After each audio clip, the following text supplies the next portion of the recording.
இந்த 40 நாட்கள் நடக்கக்கூடிய அப்பா அநேக ஜனங்களை நீர் கொண்டு வந்து சேர்த்திரே, அதுக்காக நன்றி செலுத்துகிறோம் ராஜா. ஜெபம் செய்ய தொடங்கியதுமே ஆண்டவரே, எங்கள் அற்புத அடையாளங்களை நீர் காண செய்தீரே அப்பா. எங்கள் சபையில் இப்போ அப்படிப்பட்ட காரியத்தில் தேவன் அநேக ஜனங்கள் ஆண்டவரை தொடப்பட்டதற்காக நன்றி செலுத்துகிறோம். அநேக குடும்பமாய் பிள்ளைகள் சிறு பிள்ளை முதல் ஆண்டவரை முதியோர் வரை காலை நேரத்திலும் இரவு வேளையிலும் ஆண்டவரை இரு வேளைகளும் ஆண்டவரை அநேக ஜனங்களை நீர் எங்கள் சபைகளில் ஜெபிக்கத்தக்கதாக ஒரு கிருபை தருகிறீர். அதுக்காக கோடி ஸ்தோத்திரம் எடுக்கிறோம் ராஜா. அப்பா இதுவரை வராத ஜனங்களையும் ஆண்டவரை விசுவாச குடும்பங்களையும் தேவனை நீர் கூட்டு வந்து சேர்ப்பதற்காக ஸ்தோத்தரிக்கிறோம் ராஜா. அநேக விடுதலை பெறத்தக்கதாக அநேக சாட்சிகளை ஆண்டவரை இந்த 40 நாள் முடியும் முன்பாகவே ஆண்டவரை ஜெபத்தை கேட்க நீர் அப்பா உமது கரத்தை வைத்ததுக்காக நன்றி செலுத்துகிறோம் ராஜா. தேவனே நீர் அப்பா அநேக ஜனங்களை நீரப்பா கடைசி காலத்தில் மாமிசம் உள்ள யாவரும் என் ஆவியை ஊற்றுவேன் என்று சொன்னீரப்பா. அப்படிப்பட்ட காரியத்தில் அநேக ஜனங்களை ஆண்டவரையப்பா எங்கள் சபையில் நீர் கொண்டு வந்து சேர்க்கும்படியாக நாங்கள் ஜெபிக்கிறோம். தேவனேப்பா விடுதலையோடு இருக்க அப்பா நோய்வாய்ப்பட்டு இருக்கிறவர்களை ஆண்டவரையப்பா சாயங்கால வேலையில் நடக்கக்கூடிய அந்த 7 மணி ஆராதனையில் தேவனை அநேக ஜனங்களுக்கு விடுதலை பெறத்தக்கதாக ஓடோடி வரத்தக்கதாக தேவனை நீர் அற்புதம் செய்வதற்காக நன்றி செலுத்துகிறோம். வேலையில்லாதவர்களுக்காக ஜெபிக்கும் பொழுது வேலை கிடைக்க அநேக சாட்சிகளை தருகிறீரே, உமக்கு ஸ்தோத்திரம். அநேக குடும்பங்களே ஒரு சமாதானத்தை தந்திரே, உமக்கு ஸ்தோத்தரிக்கிறோம் ராஜா. தேவனே குடும்ப தலைவர்களுக்கு தேவனே நீ ஒரு சமாதானத்தை வைத்தீரே, உமக்கு ஸ்தோத்திரம் ஆண்டவரே. 40 நாட்கள் முடியும் முன்பாகவே ஆண்டவரே நீர் எங்களுடைய சபையிலே ஒரு அநேக எழுப்புதலை தரும்படியாக நாங்கள் ஜெபிக்கிறோம் ராஜா. அநேக அப்பா தொடப்படட்டும் அப்பா. தேவனை எப்படியா எங்கள் ஜெபத்தை கேட்டதற்காக நன்றி செலுத்துகிறோம். துதிக்கான மகிமையினத்தும் ஒருவருக்கே செலுத்துகிறோம்.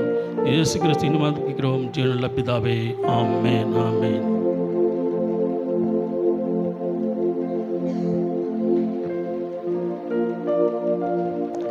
ஹல்லேலூயா. நம்முடைய தேவன் நல்லவர். ஒரு சில பாடல்களை பாடி அவருடைய நாமத்தை உயர்த்தலாம். சமுத்திரத்தை 2ஆய் பிளந்தவர் அவர். நம்முடைய வாழ்க்கையில் இருக்கிற சமுத்திரம் போன்ற எல்லா பிரச்சனைகளையும் அவர் விலக்கி நம்மை கரம் பிடித்து இதுவரை நடத்தி வந்திருக்கிறார். ஆமென்.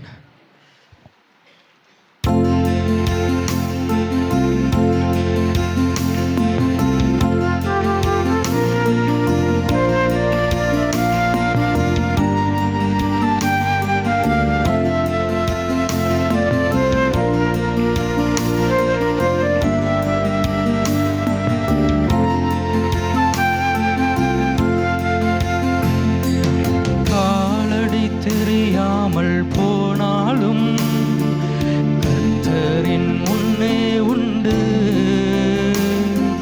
காலடி தெரியாமல் போனாலும் கர்த்தரின் முன்னே உண்டு. சமுத்திரம் ஒதுக்கி வழிகாட்டுவார், நம்பி நான் முன் செல்லுவேன். சமுத்திரம் ஒதுக்கி வழிகாட்டுவார், நம்பி நான் முன் செல்லுவேன். இயேசுவை நம்புவேன், நாளெல்லாம் நான் பின்பற்றுவேன். என்னை அவரிடம் ஒப்படைத்தேன், வெட்கப்பட்டு போக மாட்டேன். இயேசுவை நம்புவேன், நாளெல்லாம் நான் பின்பற்றுவேன். என்னை அவரிடம் ஒப்படைத்தேன், வெட்கப்பட்டு போக மாட்டேன்.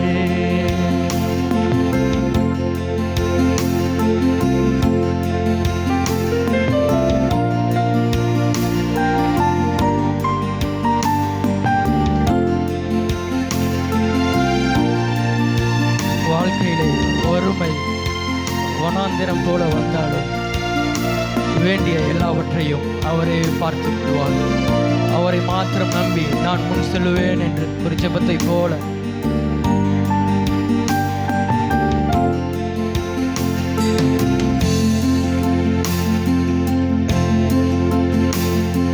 வனாந்திரமே வாழ்க்கையானாலும் கர்த்தரின் பக்கம் உண்டு. வனாந்திரமே வாழ்க்கை ஆனாலும் கர்த்தரின் பக்கம் உண்டு. வேண்டியதை அவர் பார்த்து கொள்வார், நம்பி நான் முன் செல்லுவேன்.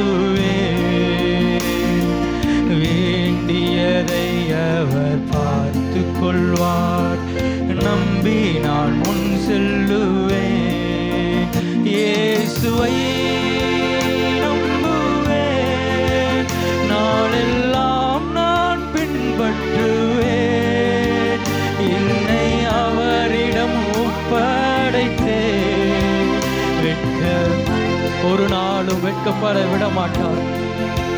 இயேசுவை நம்புவேன், நாளெல்லாம் நான் பின்பற்றுவேன். என்னை அவரிடம் ஒப்படைத்தேன், வெட்கப்பட்டு போக மாட்டேன்.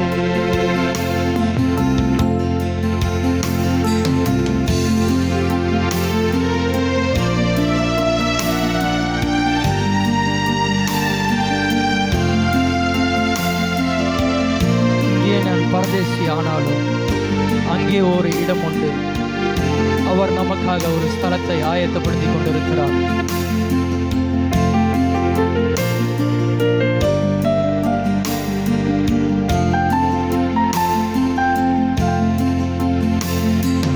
இங்கே நான் பரதேசியானாலும் அங்கே ஓரிடம் உண்டு. விசுவாசமாய் சொல்லுவோமா? இங்கே நான் பரதேசியானாலும் அங்கே ஓரிடமுண்டு. ஆயத்தமாக்கி அழைத்து செல்வார், நம்பி நான் காத்திருப்பேன். ஆயத்தமாக்கி அழைத்து செல்வார், நம்பி நான் காத்திருப்பேன். இயேசுவை நம்புவேன், நாளெல்லாம் நான் பின்பற்றுவேன். என்னை அவரிடம் ஒப்படைத்தேன், வெட்கப்பட்டு போக மாட்டேன். இயேசுவை நம்புவேன், நாளெல்லாம் நான் பின்பற்றுவேன். என்னை அவரிடம் ஒப்படைத்தேன், வெட்கப்பட்டு போக மாட்டேன். காலடி தெரியாமல் போனாலும் கர்த்தரின் முன்னே உண்டு. காலடி தெரியாமல் போனாலும் கர்த்தரின் முன்னே உண்டு. சமுத்திரம் ஒதுக்கி வழிகாட்டுவார், நம்பி நான் முன் செல்லுவேன்.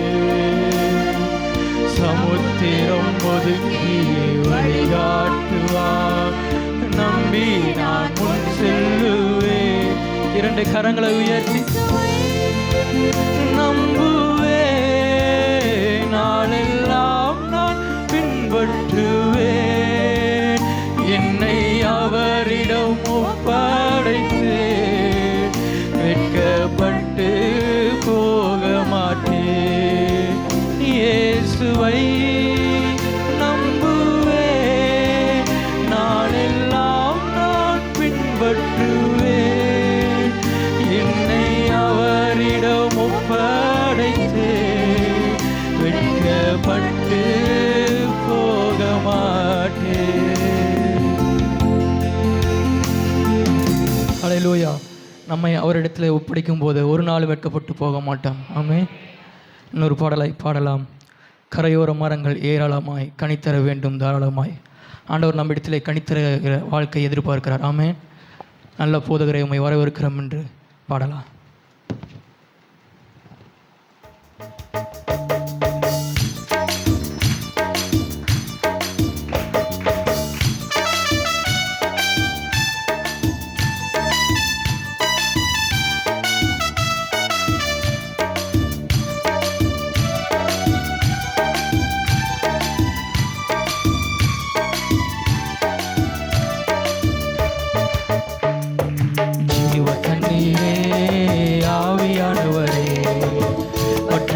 நதியாக வாரும் போதகரே, ஜீவ தண்ணீரே ஆவியானவரே, வற்றாத நதியாக வாரும் போதகரே, வாருமையா போதகரே, வாருமையா போதகரே, வற்றாத ஜீவ நதியாக, வற்றாத ஜீவ நதியாக, ஜீவ ஜீவ தண்ணீரே ஆவியானவரே வற்றாத நதியாக வாரும் போதகரே கணுக்காலளவு போதாதையா முழங்காலளவு போதாதையா கணுக்காலளவு போதாதையா முழங்காலளவு போதாதையா நீந்தி நீந்தி மூழ்கணுமே நீந்தி நீந்தி மூழ்கணுமே மிதந்து மிதந்து மகிழணுமே நான் மிதந்து மிதந்து மகிழணுமே வறுமையா போதகரே வறுமையா போதகரே வற்றாத ஜீவ நதியாக வற்றாத ஜீவ நதியாக ஜீவ தண்ணீரே ஆவியானவரே வற்றாத நதியாக வாரும் போதகரே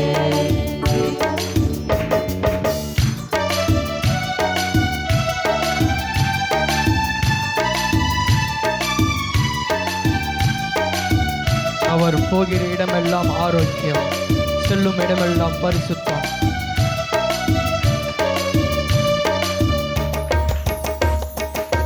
போகும் இடமெல்லாம் ஆரோக்கியமே பாயும் இடமெல்லாம் பரிசுத்தமே போகும் இடமெல்லாம் ஆரோக்கியமே பாயும் இடமெல்லாம் பரிசுத்தமே சேரும் இடமெல்லாம் மாறுதலே சேரும் இடமெல்லாம் மாறுதலே செல்லும் இடமெல்லாம் செழிப்புதான் இயேசு செல்லும் இடமெல்லாம்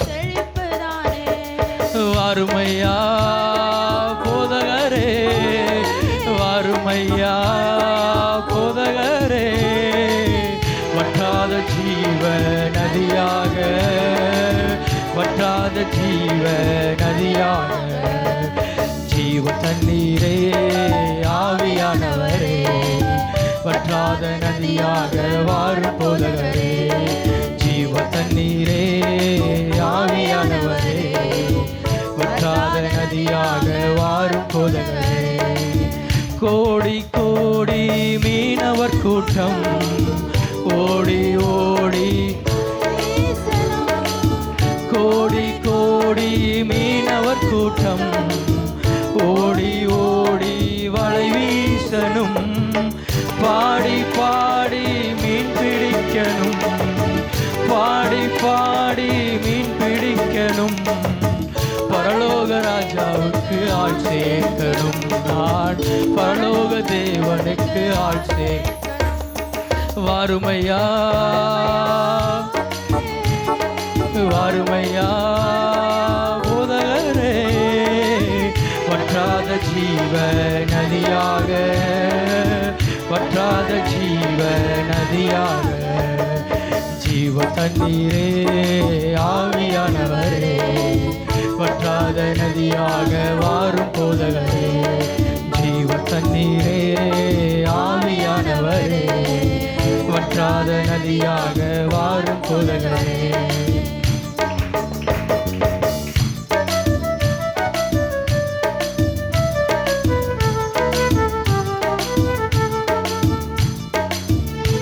இலைகள் எல்லாம் மருந்தாகணும் என்னுடைய கனிகள் எல்லாம் உணவாக வேண்டும் அநேகருக்கு ஆசீர்வாதமுள்ள வாழ்க்கையை தர ஆண்டவர் நம்மளுக்கு கனிவுள்ள வாழ்க்கை நம்மிடத்தில் தேடிக்கொண்டிருக்கிறார்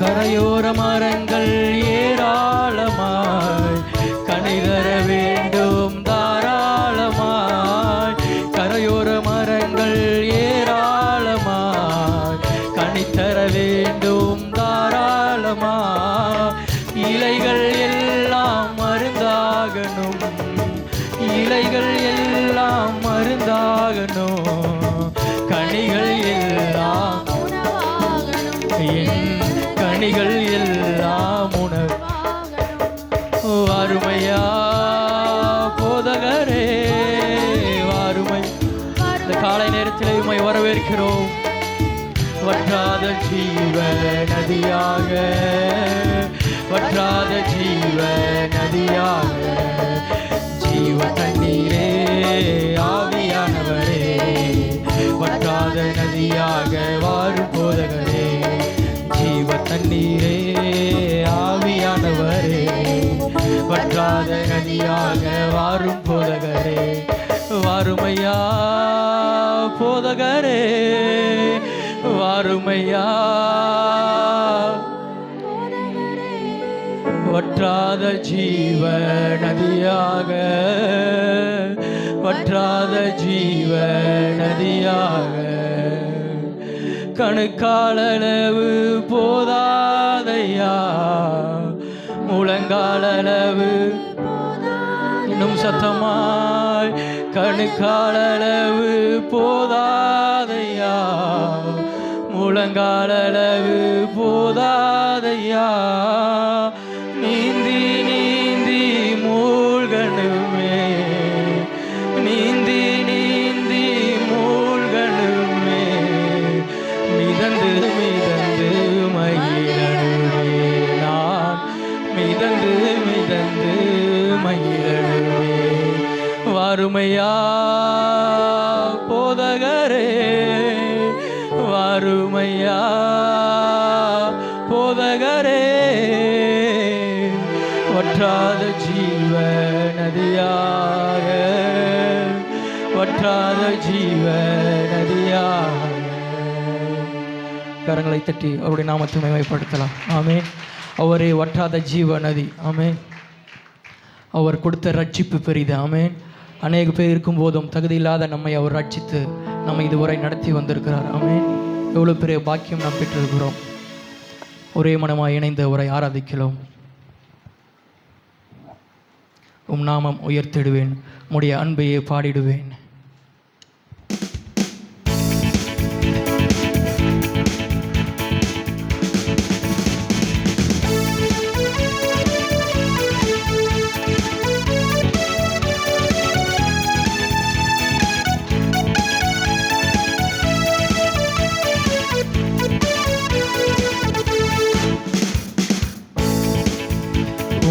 ஆராதிக்க கூடி வந்தோம் நல்லவரே, ஆவியோடும் நல் உண்மையோடும் உம்மை ஆராதிக்க கூடி வந்தோம் பரிசுத்தரே, பரிசுத்த உள்ளத்தோடு உம்மை ஆராதிக்க கூடி வந்தோம் நல்லவரே, ஆவியோடும் நல் உண்மையோடும் உம்மை ஆராதிக்க கூடி வந்தோம் பரிசுத்தரே, பரிசுத்த உள்ளத்தோடு ஆராதனை ஆராதனை ஆராதனை ஆராதனை ஆராதனை ஆராதனை உமக்குத்தானே, ஆராதனை ஆராதனை ஆராதனை ஆராதனை ஆராதனை ஆராதனை உமக்குத்தானே, உம்மை ஆராதிக்க கூடி வந்தோம் நல்லவரே, ஆவியோடும் நல் உண்மையோடும் உம்மை ஆராதிக்க கூடி வந்தோம் பரிசுத்தரே, பரிசுத்த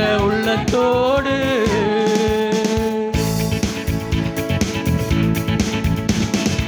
அவர் செய்த நன்மைகள் ஏராளம் தாராளமாய் இருக்கிறது.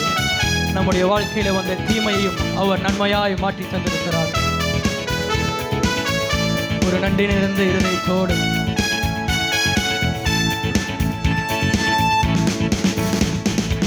நீர் செய்த நன்மைகள் ஏராளம் ஏராளம், உமக்கே ஆராதனை, உந்தன் கிருபைகள் தாராளம் தாராளம், உமக்கே முழு இதயத்தோடு சொல்லுவோமா?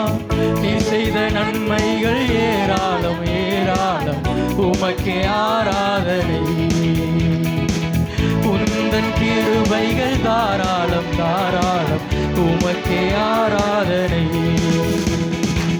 உம் நாமம் உயர்த்திடுவேன், உம் அன்பை பாடிடுவேன், உம் நாமம் உயர்த்திடுவேன்,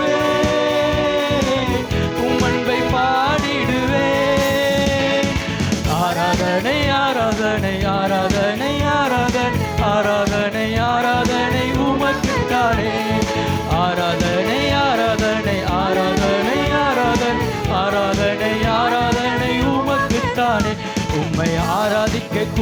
வந்தோம் நல்லவரே. ஆவியோடும் நல்லுண்மையோடும் உம்மை ஆராதிக்க கூடி வந்தோம் பரிசுத்தரே. பரிசுத்த உள்ளத்தோடு அப்படியே எல்லோரும் எழுந்தென்று பாடுவோம்.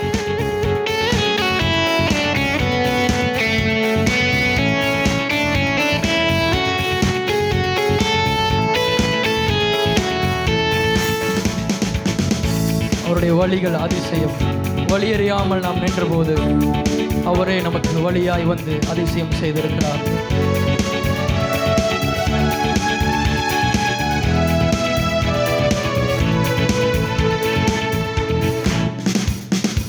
நீர் தந்த ரட்சிப்பு பெரிதல்லோ பெரிதல்லோ உமக்கே. உணர்ந்து சொல்லுவோமா? உந்தன் வழிகள் அதிசயம் அதிசயம் உமக்கே ஆராதனை. நீர் தந்த ரட்சிப்பு பெரிதல்லோ பெரிதல்லோ உமக்கே ஆராதனை.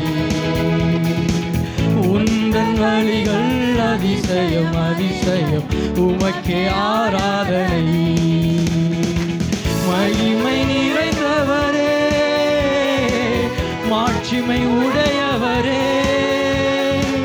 மகிமை நிறைந்தவரே, மாட்சிமை உடையவரே.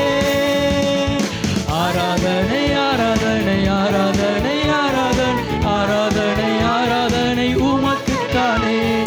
ஆராதனை ஆராதனை ஆராதனை ஆராதனை ஆராதனை ஆராதனை உமக்குத்தானே. உம்மை ஆராதிக்க கூடி வந்தோம் நல்லவரே. ஆவியோடும் நல்லுண்மையோடும் உம்மை ஆராதிக்க கூடி வந்தோம் பரிசுத்தரே. பரிசுத்த உள்ளத்தோடு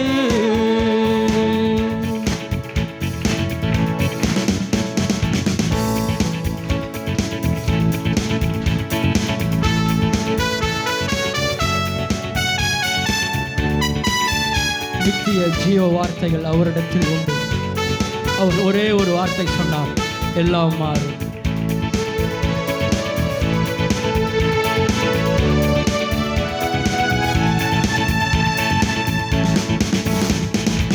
நீர் தரும் இன்பமெல்லாம் நிரந்தரம் நிரந்தரம் உமக்கே ஆராதனை.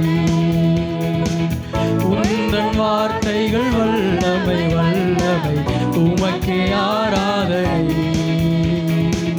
நீர் தரும் இன்பமெல்லாம் நிரந்தரம் நிரந்தரம் உமக்கே ஆராதனை. உந்தன் வார்த்தைகள் வல்லமை வல்லமை உமக்கே ஆராதனை. உண்மை உள்ளவரே, துதிக்கு பாத்திரரே. உண்மை உள்ளவரே, துதிக்கு பாத்திரரே. ஆராதனை ஆராதனை ஆராதனை ஆராதனை ஆராதனை ஆராதனை உமக்குத்தானே. ஆராதனை ஆராதனை ஆராதனை ஆராதனை ஆராதனை ஆராதனை உமக்குத்தானே. உம்மை ஆராதிக்க கூடி வந்தோம் நல்லவரே. ஆவியோடும் நல்லுண்மையோடும் உம்மை ஆராதிக்க கூடி வந்தோம் பரிசுத்தரே. பரிசுத்த உள்ளத்தோடு என் நாட்கள் முடியும் வரை, என் ஜீவன் பிரியும் வரை. ஆமென். ஆராதிப்பேன் உம்மையே. மீண்டுமாய் சொல்லுவோமா? என் நாட்கள் முடியும் வரை, என் ஜீவன் பிரியும் வரை, என் சுவாசம் ஒழியும் வரை உம்மையே ஆராதிப்பேன். உம்மையே ஆராதிப்பேன். உம்மை ஆராதிப்பேன். உம்மை ஆராதிப்பேன். உம்மை ஆராதிப்பேன். உம்மை ஆராதிப்பேன். என் நாட்கள் முடியும் வரை, என் ஜீவன் பிரியும் வரை, என் சுவாசம் ஒழியும் வரை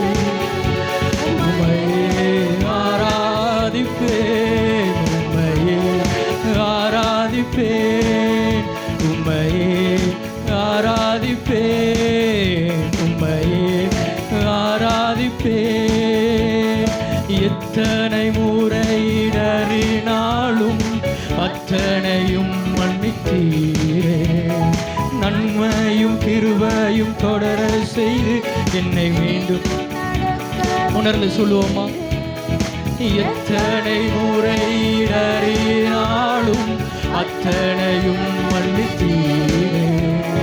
நன்மையும் கிருபையும் தொடர செய்து மீண்டும் நடக்க என் நாட்கள் முடியும் வரை, ஜீவன் பிரியும் வரை, சுவாசம் ஒழியும் வரை உம்மையே ஆராதிப்பேன், உம்மையே ஆராதிப்பேன், உம்மையே ஆராதிப்பேன், உம்மையே ஆராதிப்பேன்.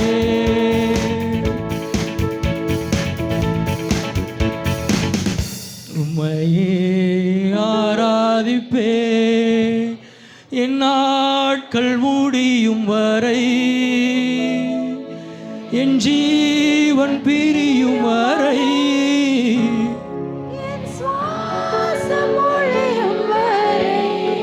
உம்மையே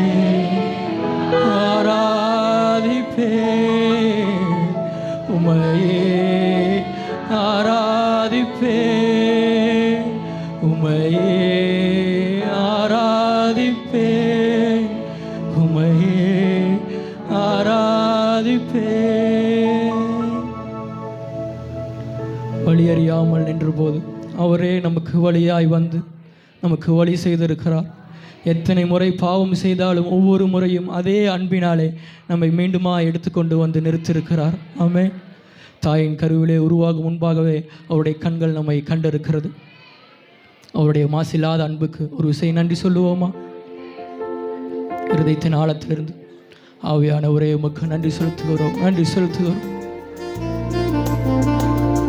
எங்கள் உள்ளம், உடல், ஆத்மா எல்லாவற்றையும் உடைய பாதத்திலே வைக்கிறோம் அப்பா. ஜீவ வழியாக உடைய பாதத்தில் எங்களை அர்ப்பணிக்கிறோம். உடைய ரத்தத்தினாலே ஒரு விஷயம் எங்களை கழுவுங்க அப்பா. எங்களை பாவம் வர கழுவுங்க ஆண்டவரே. உம்மை போல நாங்கள் மாற எங்களுக்கு கிருபை தாங்கப்பா.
உமக்காக துடிக்குதையா,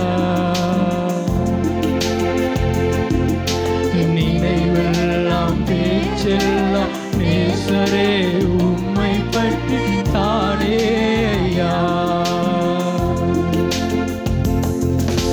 இரவெல்லாம் பகலெல்லாம் இதயம் உமக்காக துடிக்குதையா.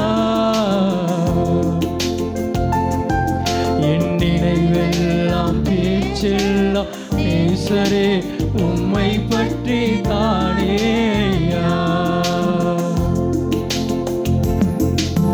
உன்னத தேவனே என் இயேசுராஜனே, உம்மோடு இணைந்திட என் உள்ளம் ஏங்குதையா. உம்மோடு இணைந்திட என் உள்ளம் ஏங்குதையா.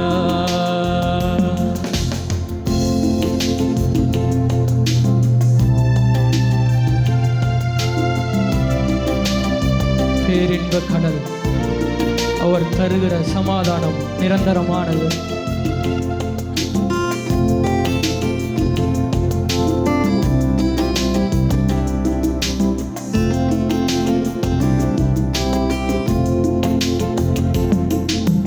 பேரின்ப கடலிலே ஓய்வின்றி மூழ்கனும், பேரின்ப கடலிலே ஓய்வின்றி மூழ்கனும், துதித்து மகிழனும், தூயோனாய் என்னை பரிசுத்தப்படுத்துங்க ஆண்டவரே. உம்மை துதித்து மகிழனோ, தூயோனாய் வாழனோ, இரவெல்லாம் பகலெல்லாம் இதயம். ஆமெனப்பா. என் நினைவெல்லாம் பேச்செல்லாம் நேசரே, உம்மை பற்றி மாத்திரமே நாங்கள் பேச எங்களுக்கு கிருபை தாங்க ஐயா. இரவெல்லாம் பகலெல்லாம் இதயம் உமக்காக துடிக்குதையா. என் நினைவெல்லாம் பேச்செல்லாம் நேசரே, உம்மை பற்றி தானே ஐயா.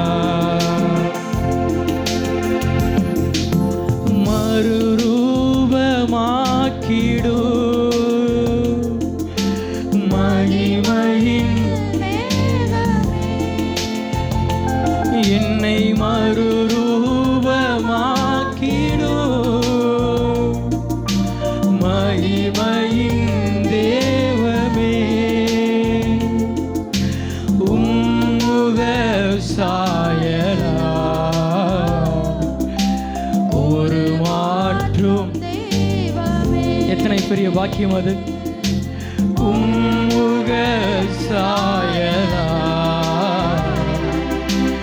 ஒரு மாற்றும் தெய்வமே. இரவெல்லாம் பகலெல்லாம் இதயம் உமக்காக துடிக்குதையா. நினைவெல்லாம் பேச்செல்லாம் நேசரே, உம்மை பற்றி தானே ஐயா. இரவெல்லாம் பகலெல்லாம் இதயம் உமக்காக துடிக்குதையா. நினைவெல்லாம் பேச்செல்லாம் நேசரே, உம்மை பற்றி தானே ஐயா. அப்பா நான் உம்மை பார்க்கிறேன். அன்பே உரிமையோடு சொல்லுவோமா, அவர் நம்முடைய தகப்பன். அப்பா நான் உம்மை பார்க்கிறேன். அன்பே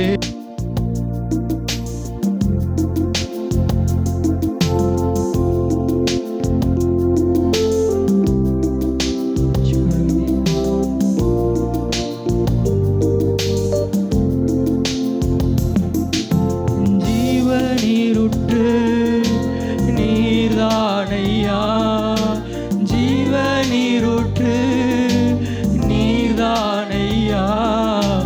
உம்மீது தாகம் உம்மீது தாகம் கொண்டே. அப்பா நான் உம்மை பார்க்கிறேன். அன்பே நான் உம்மை துதிக்கிறேன். அப்பா நான் உம்மை பார்க்கிறேன். என் அன்பே நான் உம்மை துதிக்கிறேன். ஜீவநீருற்று நீர்தானையா, ஜீவநீருற்று நீர்தானையா. எத்தனை பேர் அவர் மீது தாகம் கொண்டிருக்கிறீர்கள்? உம்மீது தாகம் கொண்டே, நான் உம்மீது தாகம் கொண்டே, அப்பா நான் உம்மை பார்க்கிறேன். என் அன்பே நான் உம்மை துதிக்கிறேன். அப்பா நான் உம்மை பார்க்கிறேன். எங்கள் பரம தகப்பனே, இந்த நல்ல காலை நேரத்திற்காக நன்றி ஆண்டவர். உடைய புது கிருபைகளுக்காக நன்றி செலுத்துகிறோம். உடைய ஜீவனுள்ள வார்த்தையோடு வெளிப்படுங்க இயேசுவின் மூலம் பிதாவே, ஆமென்.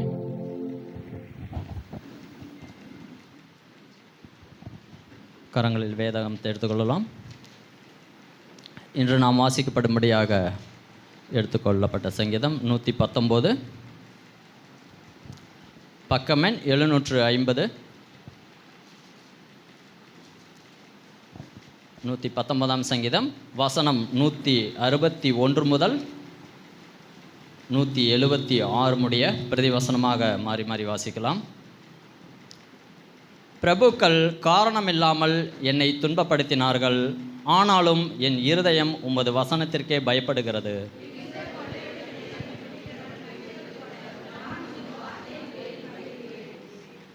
பொய்யை பகைத்து அருவருக்கிறேன், உம்முடைய வேதத்தையோ நேசிக்கிறேன்.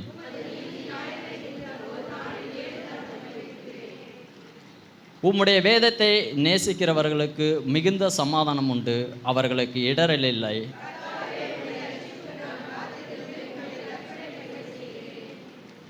என் ஆத்துமா உமது சாட்சிகளை காக்கும், அவைகளை நான் மிகவும் நேசிக்கிறேன்.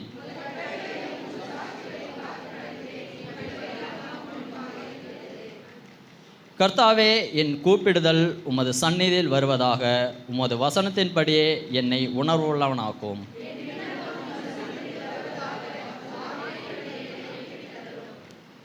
உம்முடைய பிரமாணங்களை நீர் எனக்கு போதிக்கும் போது என் உதடுகள் உமது துதியை பிரஸ்தாபப்படுத்தும்.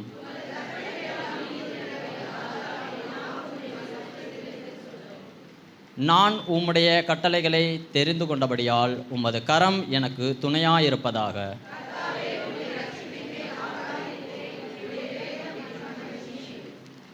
என் ஆத்துமா பிழைத்திருந்து உம்மை துதிக்க கடவது, உமது நியாய தீர்ப்புகள் எனக்கு உதவியாய் இருப்பதாக. சேர்ந்து வாசிக்கலாம். காணாமற் போன ஆட்டை போல வழி தப்பி போனேன், உமது அடியனை தேடுவீராக, உமது கற்பனைகளை நான் மறவேன். கர்த்தர் கொடுத்த வார்த்தைகளுக்காக கரங்கள் உயர்த்தி கர்த்தரை மகிமைப்படுத்தலாம். ஹல்லேலூயா. நாம் உட்காரலாம். சபைக்கான அறிவிப்புகள். நம்முடைய சபையில் 40 நாட்கள் உபவாச ஜெபமானது காலை 5:30 மணி முதல் 6:30 மணி வரையிலும், இரவு 7:30 மணி முதல் 8:30 மணி வரை ஆகிய இருவேளைகளில் தொடர்ந்து நடைபெற்று வருகிறது. 2 வாரங்கள் ஜெபம் முடிந்த நிலையில் மீதமிருக்கும் நாட்களை சபையார் பிரயோஜனப்படுத்திக் கொள்ளும்படியாக கேட்கிறோம். இதுவரை இந்த ஜெபத்தில் கலந்து கொள்ளாதவர்கள் நீங்கள் கலந்து கொள்ளும்படியாக உங்களை அழைக்கிறோம். அடுத்த வாரம் வேத வினா போட்டி நடைபெறும். அதற்கான வேத பகுதி எஸ்ராவின் புஸ்தகம் 1ஆம் அதிகாரம் முதல் 5ஆம் அதிகாரம் வரை. எக்ஸாம் எழுதுகிறவர்கள் உங்கள் பெயர்களை டிவிஷன் லீடர்ஸிடம் பதிவு செய்யும்படியாக கேட்கிறோம். கர்த்தருடைய நாம மகிமைப்படும்படியாக அநேகர் சாட்சி கொடுத்திருக்கிறார்கள். சிஸ்டர் சீலா, கர்த்தருடைய பரிசுத்த நாமத்திற்கு ஸ்தோத்திரம். என்னுடைய அம்மாவிற்கு உடல்நிலை சரியில்லாமல் சபைக்கு 2.5 மாதம் வரவில்லை. நான் 40 நாள் உபவாச ஜெபத்தில் கலந்து கொண்டேன். அதற்காக நான் பாரத்தோடு ஜெபித்தேன். என் அம்மா சபைக்கு வரவும் கர்த்தர் உதவி செய்திருக்கிறார். உதவி செய்த தேவனுக்கு கோடான கோடி நன்றி என்று சாட்சி கொடுத்திருக்கிறார். சிஸ்டர் ராஜாமணி, கடந்த வியாழக்கிழமை அன்று நான் காலை நேரத்தில் கேஸ் ஸ்டவ் ஆன் செய்தேன். உடனே சைக்கிள் டியூப் வெடித்தது போல ரெகுலேட்டரிலிருந்து கேஸ் வெளியே வந்தது. கேஸ் லீக் ஆனதால் இந்த ப்ராப்ளம் ஏற்பட்டது. நான் மிகவும் பயந்து விட்டேன். எனக்கு எந்த ஆபத்தும் நேரிடாமல் தேவன் என்னை பாதுகாத்தார். பாதுகாத்த தேவனுக்கு நன்றி என்று சாட்சி கொடுத்திருக்கிறார். சிஸ்டர் கலைவாணி, நான் சபையில் நடக்கும் எல்லா ஜபங்களிலும் கலந்து கொண்டிருக்கிறேன். நீயோ கடன் வாங்குவதில்லை, கடன் கொடுப்பாய் என்ற தேவ வசனத்தின்படி என்னுடைய எல்லா கடன்களையும் அடைக்க தேவன் கிருபை செய்திருக்கிறார். கிருபை செய்த தேவனுக்கு நன்றி என்று சாட்சி கொடுத்திருக்கிறார். பிரதர் ஹரி, நான் 40 நாள் உபவாச ஜெபத்தில் கலந்து கொள்ளவும் பார்ட் டைம் ஜாப் கிடைக்கும் வேண்டும் என்றும் ஜெபித்து வந்தேன். கர்த்தர் ஜெபத்தை கேட்டு கல்லூரி ஃபீஸ் கட்டவும் ஜாப் டைம் வேலை கிடைக்கவும் கர்த்தர் உதவி செய்தார். உதவி செய்த தெய்வத்திற்கு நன்றி என்று சாட்சி கொடுத்திருக்கிறார். சிஸ்டர் மனோகரி, எனது காதின் அருகில் கட்டி ஒன்று வந்துவிட்டது.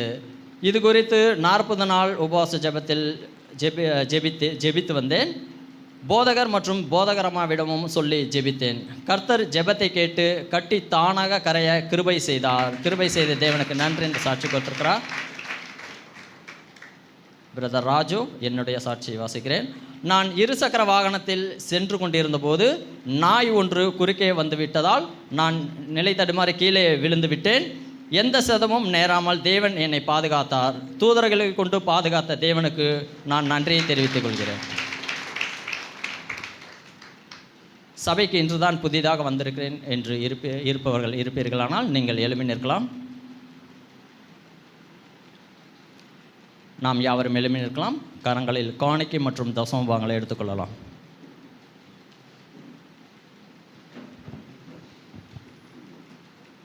யாவரும் எழுப்பி நின்று காணிக்கைக்காக ஜெபிக்க போகிறோம். ஸ்தோத்திரம் ஆண்டவரே, நன்றியோடு உம்மை ஸ்தோத்தரிக்கிறோம். இந்த பரிசுத்த ஓய்வு நாளிலும் ஆண்டவரே உம்மை துதிக்க ஆராதிக்க நீர் செய்த கிருபைக்காக உமக்கு நன்றி செலுத்துகிறோம் சுவாமி. ஆண்டவரே, உம்முடைய ஜெபத்தில் நாங்கள் ஒவ்வொரு நாளும் கலந்து கொள்ளும் நீர் கிருபை செய்தீரே, பலத்தை கொடுத்தீரே, சுகத்தை கொடுத்தீரே, ஆரோக்கியத்தை கொடுத்தீரே, அதற்காக உமக்கு நன்றி செலுத்துகிறோம் சுவாமி. ஆண்டவரே, நீர் எங்களுக்கு ஆசீர்வாதத்திலிருந்து உமக்கென்று கொடுக்க ஏதோ கடந்து வந்திருக்கிறோம். அப்பா உமக்கு ஸ்தோத்திரம். உம்முடைய நாம மகிமைப்படும்படியாக ஆண்டவரே படைக்க போகிற காணிக்கை கர்த்தர் நீர் ஆசீர்வதிங்க, அங்கீகரிக்க வேண்டும்படியாக ஜெபிக்கிறோம். பரிசுத்தப்படுத்துங்க சுவாமி. ஆண்டவரே, நாங்கள் செய்கிற வேலையில் எல்லாம் ஆண்டவரே உம்முடைய ஆசீர்வாதத்தின் கரம் கூட இருக்க வேண்டும்படியாக ஜெபிக்கிறோம். எல்லா பொத்தனால சொல்லைகளும் கர்த்தாவே நீர் எடுத்து போட வேண்டும்படியாக ஜெபிக்கிறோம். கடன் பிரச்சனைக்கு நீர் எங்களுக்கு விலக்கி பாதுகாத்து கொள்ளுங்க சுவாமி. குடும்பத்திலே சமாதானம் சந்தோஷம் நிலைவரப்படட்டும் சுவாமி. அப்பா உமக்கு ஸ்தோத்திரம். எங்கள் எல்லைகள் விசாலமாகும்படியாக தேவன் கிருபையை செய்ய வேண்டும்படியாக ஜெபிக்கிறோம். வானத்தின் ஆசீர்வாதங்களும் சகல பூமியின் ஆசீர்வாதத்தினாலும் கர்த்தாவே நீர் எங்களை நிரப்ப வேண்டும்படியாக ஜெபிக்கிறோம் சுவாமி. நம்முடைய கிருபையுள்ள கர்த்தரை தாழ்த்தி அர்ப்பணிக்கிறோம். தொடர்ந்து நீர் எங்களோட பேசுங்க. இயேசுவின் நாமத்தில் பிதாவே, ஆமென்.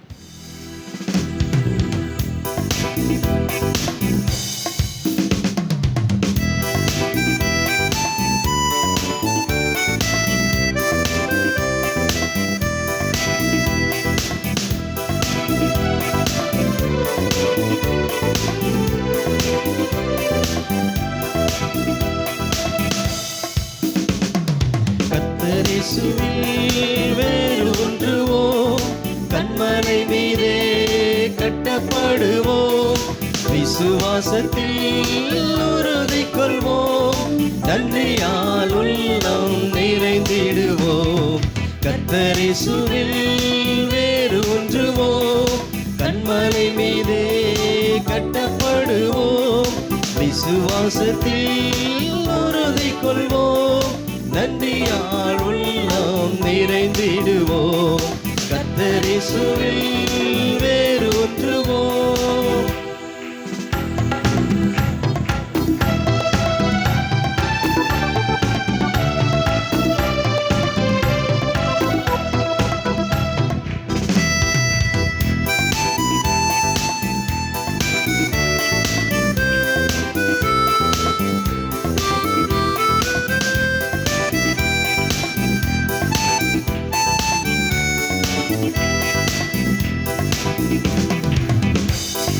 பாவமில்லாதொரு வாழ்க்கையும் மாயமில்லா மனத்தாழ்மையும், பாவமில்லாதொரு வாழ்க்கையும் மாயமில்லா மனத்தாழ்மையும், சாந்தம் நீடிய பொறுமையும், சாந்தம் நீடிய பொறுமையும், இரக்கம் கத்தரிசுவில் வேரூன்றுவோம், கண்மலை மீதே கட்டப்படுவோம், விசுவாசத்தில் உறுதிக்கொள்வோம், நன்றியால் உள்ளம் நிறைந்திடுவோம், கத்தரிசுவில் வேரூன்றுவோம்.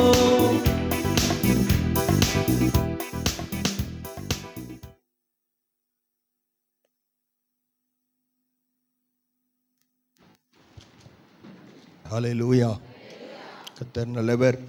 40 நாள் ஜெபம் தடையில்லாமல் நடப்பதற்கு ஆண்டவர் கிருபை தருகிறார். ஆண்டவருடைய நாமம் மகிமைப்படட்டும். ஆமென். தொடர்ந்து வந்து ஜெபிக்கிறவர்களை கர்த்தர் ஆசீர்வதிக்கிறார். ஹல்லேலூயா. தினந்தோறும் பார்க்கிற கிருபைகளை ஆண்டவர் நமக்கு தருகிறார். ஹல்லேலூயா. டெய்லி காலையில் இல்லைன்னா சாயங்காலம் ஒரு வேளை கர்த்தர் நம்மை பார்ப்பதற்கு ஆண்டவர் கிருபை தருகிறார். இத்தனை பேர் சந்தோஷமாக இருக்கிறீங்க. அநேக காரியங்களை கொலோசியருக்கு எழுதின நிருபத்திலிருந்து ஆண்டவர் ஆவியானவர் நமக்கு சொல்லி தருகிறார். இந்த வார்த்தைகளை கேட்கும்போது படிக்கும்போது கர்த்தர் நம்மை ஆசீர்வதிக்கிறார். ஆமென். கேட்கிறவர்களாய் மாத்திரமல்ல, ஆமென், நம்முடைய வாழ்க்கையிலே அவைகளை நாம் செய்கிறவர்களாய் இருப்போம். கர்த்தர் நமக்கு ஆசீர்வாதங்களை தருவார். அதே மாதிரி நீங்கள் கீழே போகும்போது எங்கே போனாலும் யாராவது நோட்டீஸ் கொடுத்தா அந்த நோட்டீஸில் என்ன இருக்குது, அது யார் என்ன ஒன்றும் தெரியாத ஆட்களாக இருப்பாங்க. சில நேரத்தில் தவறான இடங்களிலே நீங்கள் போய் சிக்கிக்கொள்ள வேண்டாம். நீங்கள் எது இருந்தாலும் நீங்கள் எல்லா நோட்டீஸையும் நீங்கள் வாங்க வேண்டாம். ஆமென். யாராவது ட்ராக்ஸ் கொடுத்தாலும் ஆண்டவரை நாங்கள் ஏற்றுக்கிட்டோம், ரொம்ப சந்தோஷம், ரட்சிக்கப்படாதவர்களிடத்தில் நீங்கள் இதை கொடுங்கள் என்று சொல்லி அவர்களுக்கு சொல்லித்தர வேண்டும். ஆமென். கர்த்தர் நம்மளை கொடுக்குற இடத்துல வச்சிருக்கிறாரு. இந்த ட்ராக்ஸுக்காக அநேக பிரயாசங்கள் எடுக்கிறோம். அது சும்மா கிடைக்கிறதில்ல. முதல்ல மாதிரி ரொம்ப கம்மி விலை கிடையாது. ஒரு ட்ராக்ஸுடைய விலை 50 பைசா, 2 ட்ராக்ஸ் 1 ரூபா, அப்படி செலவு அளித்து நாம் அதை வாங்குகிறோம். நிறைய பணம் இருக்கிறனால இல்லை, எப்படியாவது தேசத்திலே ஆண்டவருடைய நாமம் உயர்த்தப்பட வேண்டும், ஆண்டவருடைய நாமம் கட்டப்பட வேண்டும் என்பதற்காக நாம் இந்த காரியங்களை செய்கிறோம்.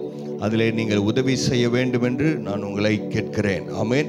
கர்த்தர் நல்லவர். கர்த்தர் இந்த காலை நேரத்தில் ஆண்டவரே என்னோடு பேசும் என்கிற ஒரு வார்த்தையை நாம் சொல்லி நாம் ஜெபிக்கலாம். எல்லாரும் ஜெபம் பண்ணலாமா? ஆண்டவரே உமக்கு ஸ்தோத்திரம். ஹல்லேலூயா. ஆண்டவரே எங்களோடு பேசும். ஆண்டவரே நீர் பேசும், நாங்கள் கேட்கிறோம். ஹல்லேலூயா, ஹல்லேலூயா. Thank you Lord. உம்மை ஆராதிக்கிறோம், உம்மை ஸ்தோத்திரிக்கிறோம். எங்களோடு நீர் பேசுவீராக, இயேசுவின் மூலம் பிதாவே. ஆமென், ஆமென். ஸ்தோத்திரம். கர்த்தர் நல்லவர். இந்த காலை நேரத்தில் ஆண்டவர் நம்மை பார்த்து கேட்கிற கேள்வி என்னவென்று சொன்னால், நீங்கள் ஞானவானாய் இருக்கிறீர்களா? புத்திசாலியா இருக்கிறீங்களான்னு ஆண்டவர் கேட்கல. எவ்வளோ படிச்சிருக்கிறீங்கன்னு ஆண்டவர் கேட்கல. இல்லை உங்கள் லைஃப்பில் நீங்கள் சக்ஸஸ்ஃபுல்லாக இருக்கிறீங்களா, உங்கள் பேங்க் பேலன்ஸ் எவ்வளோன்னு ஆண்டவர் கேட்கல. ஆண்டவர் கேட்கிறார், நீங்கள் ஞானவானாய் இருக்கிறீர்களா? யாரை வேதம் ஞானவான் என்று அழைக்கிறது? யாரை கர்த்தர் ஞானவான் என்று அழைக்கிறார்? நீதிமொழிகள் 11ஆம் அதிகாரம் 30ஆம் வசனத்திலே நாம் வாசிக்கிறோம், நீதிமானுடைய பலன் ஜீவ விருட்சம், ஆத்துமாக்களை ஆதாயப்படுத்தி கொள்ளுகிறவன் ஞானம் உள்ளவன். சத்தமா ஒரு அல்லேலூயா, அல்லேலூயா. யார் ஞானவான்? ஆத்துமாக்களை ஆதாயம் படுத்துகிறவன் ஞானவான். ஏன் இந்த ஆத்துமாவை குறித்து வேதம் சொல்லுகிறது என்று சொன்னால், கர்த்தர் நம்மை ஜீவ ஆத்துமாவாய் அவருடைய சுவாசத்தினால் கர்த்தர் நம்மை படைத்தார். ஆவி, ஆத்துமா, சரீரம் என்கிற இந்த 3 இருந்தாலும் ஆத்துமா விலையேற பெற்றது. ஆவி என்பது உயிர், அது கர்த்தரிடத்திலிருந்து வந்தது, அது கர்த்தரிடத்திற்கு திரும்ப போய்விடும். இந்த சரீரம் அது மண்ணினால் ஆனது, அது மண்ணுக்கே திரும்பி போகிறது என்று நாம் வாசிக்கிறோம். ஆனால் இந்த ஆத்துமா விலையேற பெற்றது என்பதை வேதத்தில் நாம் வாசிக்கிறோம். ஒரு பொருள் எவ்வளவு விலையேற பெற்றது என்று சொன்னால், அதற்காக கொடுக்கிற பணத்தை வைத்து எவ்வளவு கொடுத்து இதை வாங்குகிறோம். தங்கம் விலையேற பெற்றது. ஏன் சொன்னால் அதற்காக நாம் நிறைய காரியங்களை பணத்தை கொடுத்து தான் தங்கத்தை வாங்க வேண்டும். ஒரு பொருள் எத்தனை நல்லது என்று சொன்னால் அது எவ்வளோ நாள் இருக்கும். இந்த பாட்டில் வாங்கினா இது 1 வருஷம் இருக்கும். ஆனால் விலையே இன்னும் கொஞ்சம் விலை அதிகம் கொடுத்து ஒரு பாட்டில் வாங்கினா அது 5 வருஷம் இருக்கும்னு நம்ம தெரிந்தவர்களாக இருக்கிறோம். இங்கே வேதத்தில் வாசிக்கிறோம், ஒரு ஆத்துமாவுடைய விலை என்ன? மார்க் 8ஆம் அதிகாரம். நான் பேச எனக்கே கேட்க மாட்டேங்குது.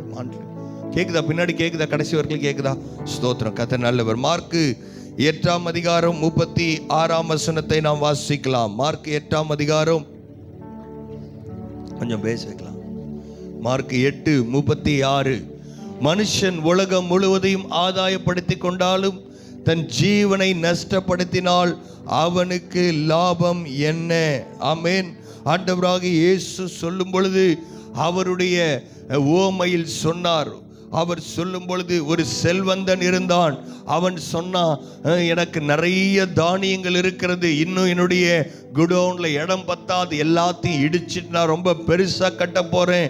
எல்லா ஆண்டவர் சொன்னாரு, அவனுக்கு எல்லா ஆசீர்வாதங்கள் கொடுக்கப்பட்டும் அன்று இரவு அவனிடத்திலிருந்து அவனுடைய ஜீவன் எடுக்கப்பட்டு போகும் என்று சொன்னால் அதனால் அவனுக்கு லாபம் என்ன?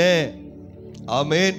ஒரு மனிதனுடைய உயிர் அவனிடத்தில் இல்லை என்று சொன்னால் அவன் எவ்வளவு செல்வந்தனாய் இருந்தாலும் அவனுக்கு அதனால் ஒரு பிரயோஜனமும் கிடையாது.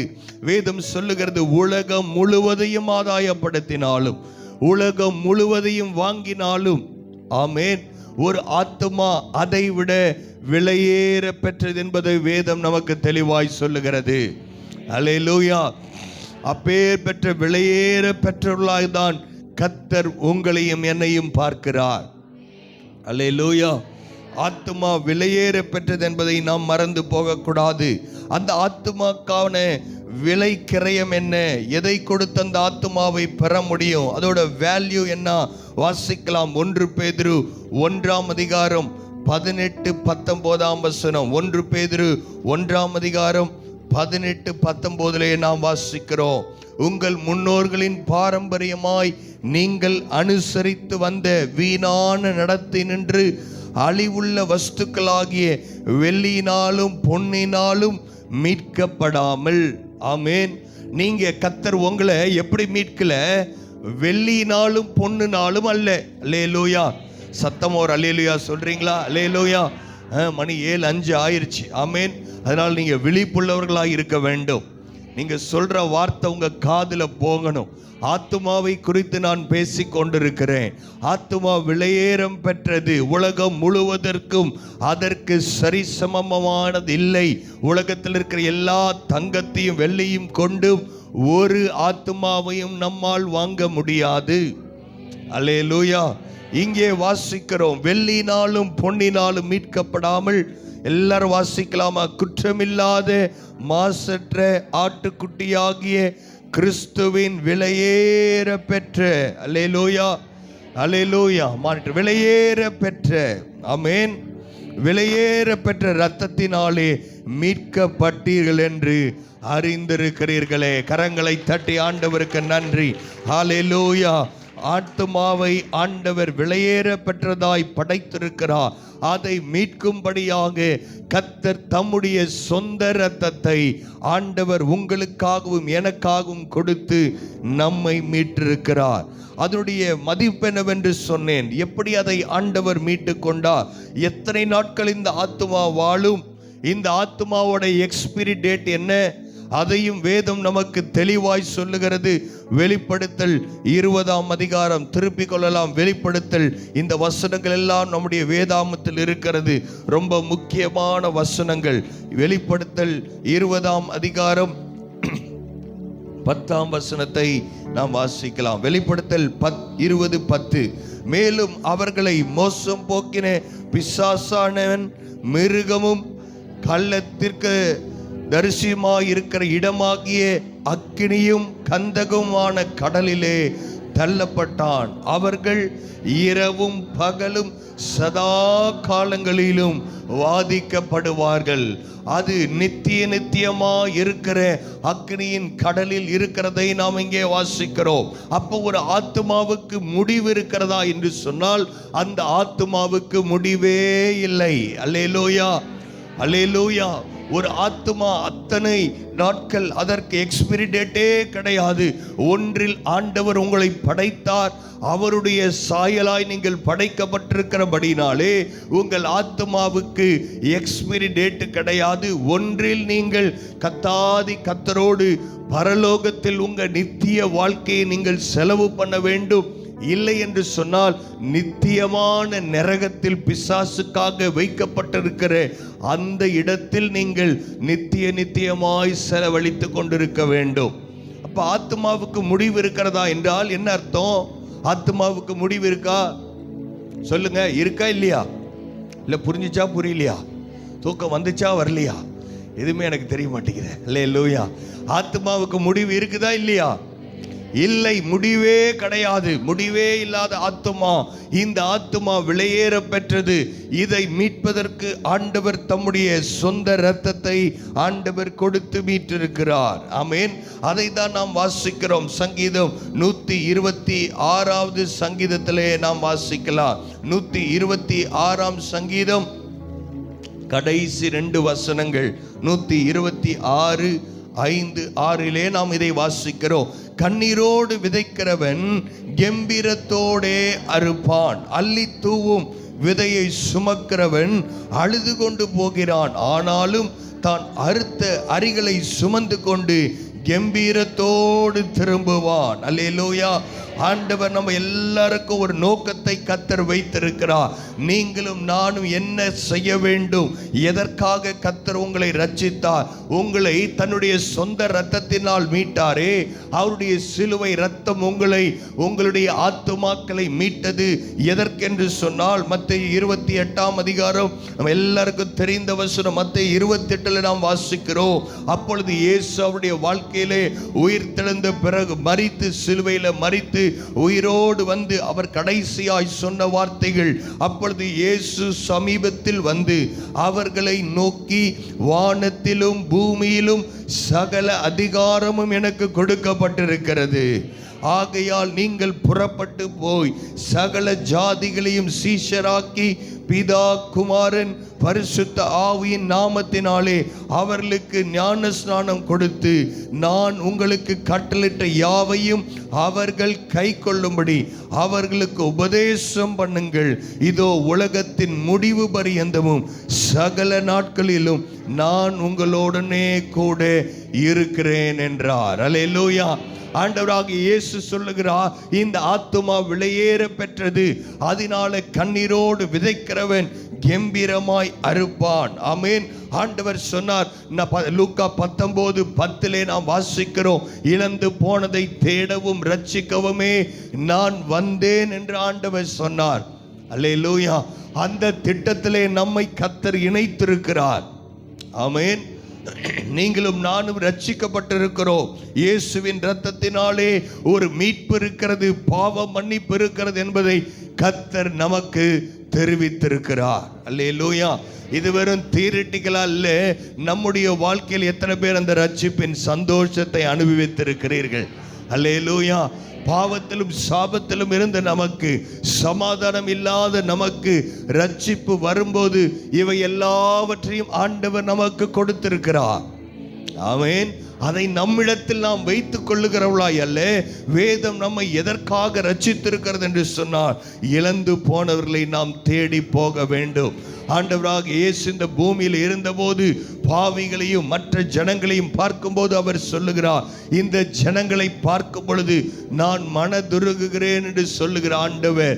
அவர் இந்த காலை நேரத்தில் உங்களை அவர் என்னவாய் அழைக்கிறார் என்று சொன்னால், அவருடைய திட்டத்தில் நீங்கள் இணைந்து செயல்பட வேண்டும். கர்த்தர் உங்களை ஞானவானாய் மாற்ற விரும்புகிறார். அல்லேலூயா. நீங்கள் நினைக்கலாம் அது செஞ்சிட்டா, இல்லை பல இடத்துல நாம் நிலங்களை வாங்கி போட்டு விட்டால், இல்லை நம்முடைய ரிட்டையர்மெண்ட் பிளானுக்காக சில காரியங்களை செய்தால் நாம் ஞானவான் என்று நீங்கள் நினைக்கலாம். ஆனால் வேதம் யாரை ஞானவான் என்று குறிப்பிடுகிறது? யாரை ஞானவான் என்று கர்த்தர் அழைக்கிறார் என்று சொன்னால், யார் ஆத்துமாவை ஆதாயம் படுத்துகிறார்களோ அவர்களுக்கு பெயரை ஞானவான் என்று வேதம் அழைக்கிறது. அல்லேலூயா. அந்த ரட்சிப்பு நிறைவேற நாம் பிரயாசப்பட வேண்டும். இந்த வேதாகமத்தை ஒரே வரியில நாம் சொல்ல வேண்டும் என்று சொன்னால், come to Jesus and go tell about Jesus. Come and go அப்படின்னு ஒரே வார்த்தையில சொல்லலாம். வாங்க போங்க, அதுதான் வேதாகமம். அல்லேலூயா. இயேசுவினிடத்தில் வாருங்கள், இயேசுவை பற்றி சொல்லுங்கள். அந்த சந்தோஷம் இந்த உலகம் முழுவதும் அடைந்து விட வேண்டும். அல்லேலூயா. எத்தனை பேர் விரும்புறீங்க நம்ம தலைமுறையில் நம்ம தேசம் ஆண்டவரை அறிந்து கொள்ள வேண்டும், நம்ம பட்டணம் ஆண்டவரை அறிந்து கொள்ள வேண்டும், நம்முடைய உற்றார் உறவினர்கள் அவர்கள் இந்த அழிவில்லாத நரகத்திற்கு போகக்கூடாது.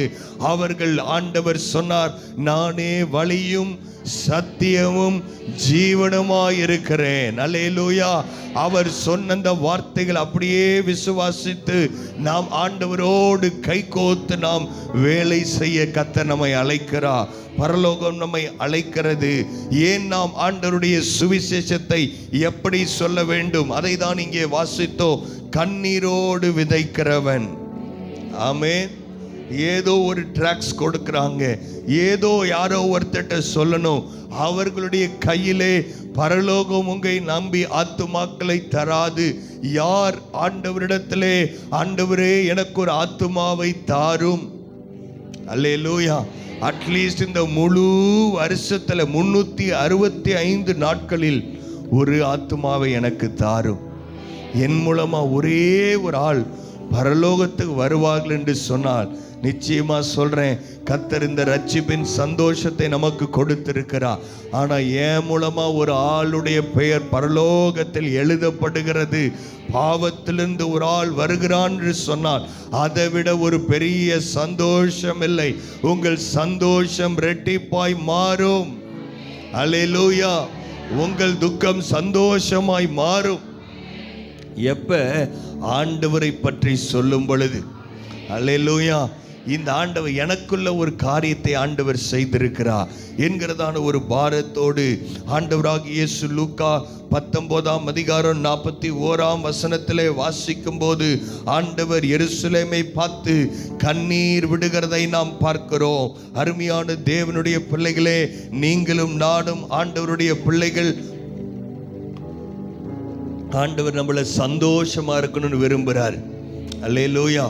அதுல எந்த மாற்று கருத்தும் கிடையாது. கொலோசியர்ல வாசித்தோம், நீங்கள் படுகிற பாடுகளை சந்தோஷத்தோடு ஏற்றுக்கொள்ளுங்கள். அல்லேலூயா. எத்தனை பேர் சந்தோஷமா இருக்கிறீங்க? ஆண்டவர் என்னை ரட்சித்திருக்கிறார், நான் அந்த நரகத்திற்கு போக வேண்டியதில்லை, எனக்குள் ஒரு நம்பிக்கை இருக்கிறது. ஸ்தோத்திரம். அல்லேலூயா. நம்பிக்கை இருக்கிறவங்க நல்ல மகிழ்ச்சியோடு ஹல்லேலூயா. கர்த்தர் என்னை நம்பிக்கையில வைத்திருக்கிறார், அவருடைய பெயரில் ஒரு நம்பிக்கை இருக்கிறது. ரொம்ப சந்தோஷமான ஆட்கள் இந்த உலகத்தில் யார் என்று சொன்னால் ஆண்டவரை ஏற்றுக்கொண்டவர்கள். ஸ்தோத்திரம். அல்லேலூயா. கர்த்தரை துதிக்கிறவர்கள் சந்தோஷமானவர்கள். உங்களுடைய முகங்கள் சந்தோஷமாயிருக்க வேண்டும். ஆண்டவர் மகிழ்ச்சியை கர்த்தர் நமக்கு கொடுத்திருக்கிறார். நித்திய மகிழ்ச்சி அவர்கள் தலையின் மேல் இருக்கும். இது கர்த்தர் கொடுத்த வாக்கு தத்துவம். பிரச்சனை கிடையாது, சந்தோஷமா இருக்கலாம்.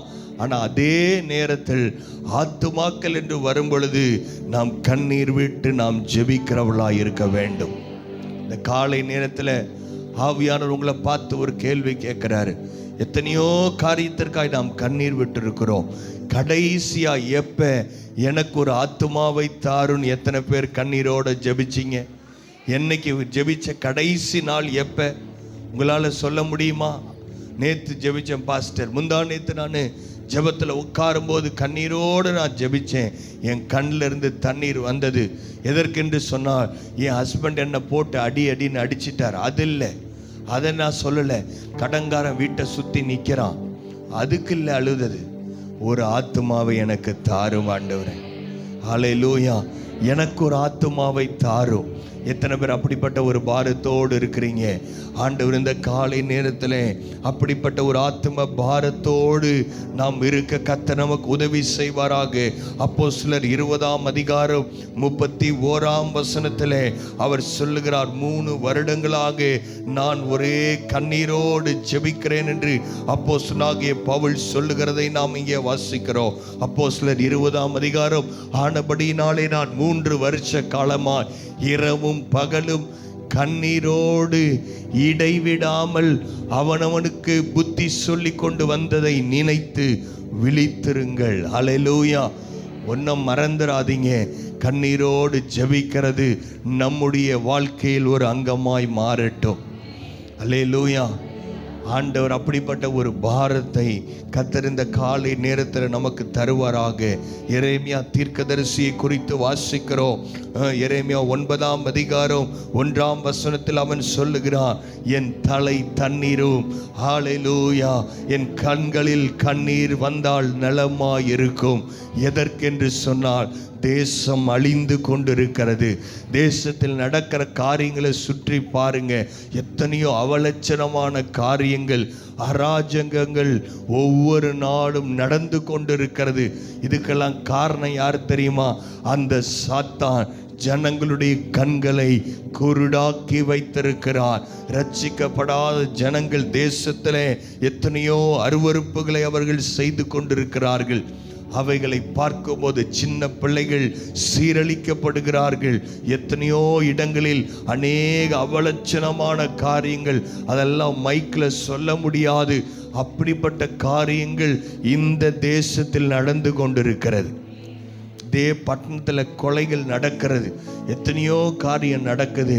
இதெல்லாம் ஆண்டவர், ஏதோ நீங்கள் அமெரிக்காக்காக ஜெபம் பண்ணலைன்னா பரவாயில்ல, இங்கிலாந்துக்கு ஜெபம் பண்ணலைன்னா பரவாயில்ல, இல்லை பவுல் மாதிரி பார்க்காத கொலோசியருக்கு ஜெபிக்கலைன்னா பரவாயில்ல, அட்லீஸ்ட் நாம் வாழுகிற இந்த பட்டணத்திற்காக, நீங்கள் வாழ்கிற இந்த ஏரியாவுக்காக சுற்றி எத்தனையோ ஜனங்கள் நரகத்தின் ஆக்கினிக்குள் போய் கொண்டிருக்கிறார்கள். அவர்களை பார்க்கும்போது நம்ம கண்களில் ஒரு கண்ணீர், ஒரு துளியாகிலும் வர வேண்டும். ஆண்டவரே, ஆத்துமாக்களை தாரும், நான் ரட்சிக்கப்பட்டேன் போதும், சுயநலமாய் நாம் வாழுவதல்ல.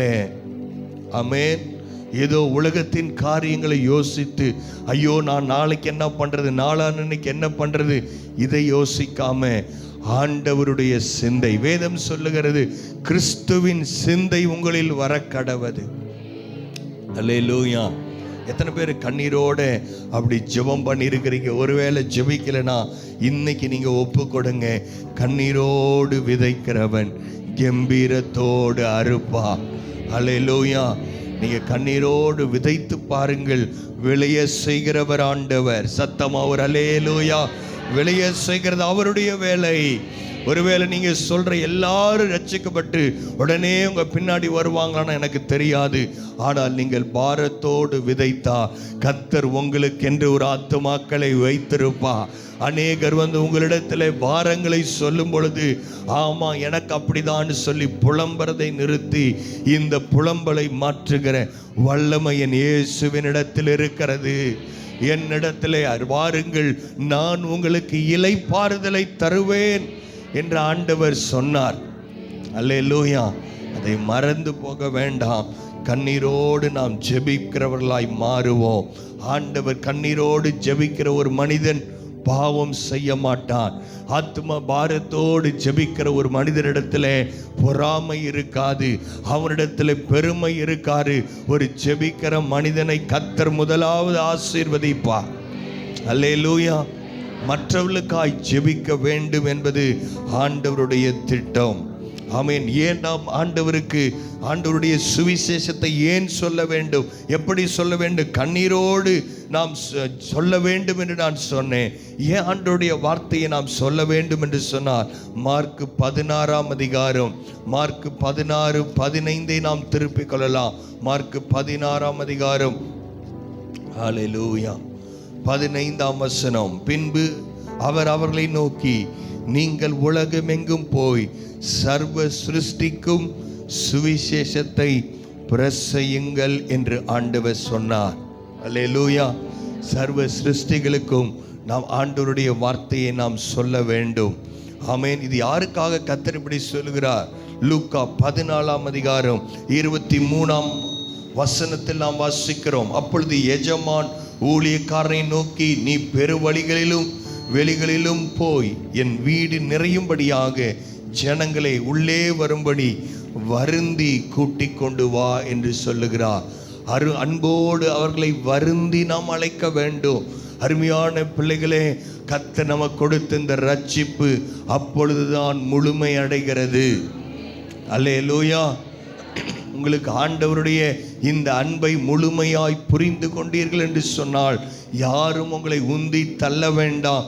நீங்கள் ஆண்டவருடைய அன்பை மற்றவர்களுக்கு சொல்லுகிறவர்களாய் மாறுவீர்கள். ஏன் நாம் இந்த கர்த்தருடைய வசனத்தை சொல்ல வேண்டும்? லூக்கா 8ஆம் அதிகாரம் 11ஆம் வசனத்தில் நம்ம வாசிக்கிறோம், இந்த கர்த்தருடைய வார்த்தையானது அது பலனுள்ளதாய் இருக்கிறது. லூக்கா 8ஆம் அதிகாரம் 11ஆம் வசனம் அந்த ஊமை குறித்து சொல்லும்போது அவர் ஒரு காரியத்தை விதைக்கிறவனை குறித்து சொல்லுகிறார். இந்த விதையில் ஒரு வல்லமை இருக்கிறது. அல்லேலூயா. ஒரு அருமையான ஒரு சகோதரி, அவங்க ரொம்ப செல்வந்தர், பணக்காரர்கள்.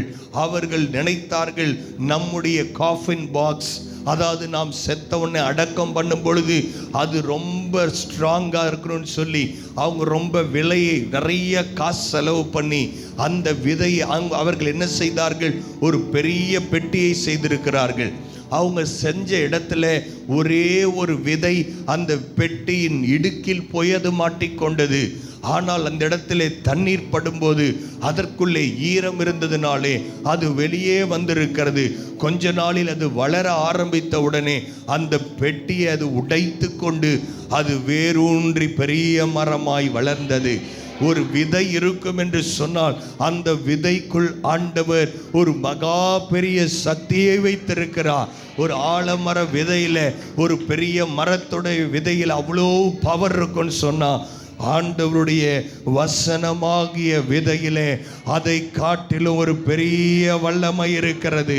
அதை காட்டிலும் ஒரு பெரிய சக்தி கர்த்தருடைய வசனம். அல்லேலூயா. இன்னும் ஆண்டவர் சொல்லும்போது எபிரேயர் 4ஆம் அதிகாரம் 12ஆம் வசனம் திருப்பிக் கொள்ளலாம். எபிரேயர் எல்லாரும் சேர்ந்து வாசிக்கலாமா? எபிரேயர் 4ஆம் அதிகாரம் 12ஆம் வசனம். தேவனுடைய வார்த்தையானது ஜீவனும் வல்லமை உள்ளதாயும் இருபுறமும் கருக்குள்ள எந்த பட்டயத்தில் கருக்கானதாயும் ஆத்துமாவையும் ஆவியையும் கணுக்களையும் ஊனையும் பிரிக்கத்தக்கதாக உருவ குத்துகிறதாயும் இருதயத்தின் நினைவுகளையும் யோசனையும் வகையறுக்கிறதாயிருக்கிறது. அல்லேலூயா. இதுதான் கர்த்தருடைய வசனத்துடைய வல்லமை. பிரியமானவர்களே, இந்த வார்த்தையை கண்ணீரோடு நாம் விதைக்கும் பொழுது இந்த வார்த்தை கிரியை செய்ய ஆரம்பிக்கும். அல்லேலூயா. நீங்கள் மறந்து போக வேண்டாம். உங்கள் சந்தோஷத்தை இரட்டிப்பாக்குகிற வல்லமை ஆண்டவருடைய சுவிசேஷத்துக்கு இருக்கிறது. ஆமென். அநேகரை குறித்து நம்ம சொல்லிக்கொண்டே போகலாம். எத்தனையோ பேர் இந்த உலகத்திலே நம்பிக்கை இல்லாமல் தற்கொலைக்கு நேராய் போனவர்களை மாற்றினது இந்த கர்த்தருடைய வல்லமை உள்ள வார்த்தை.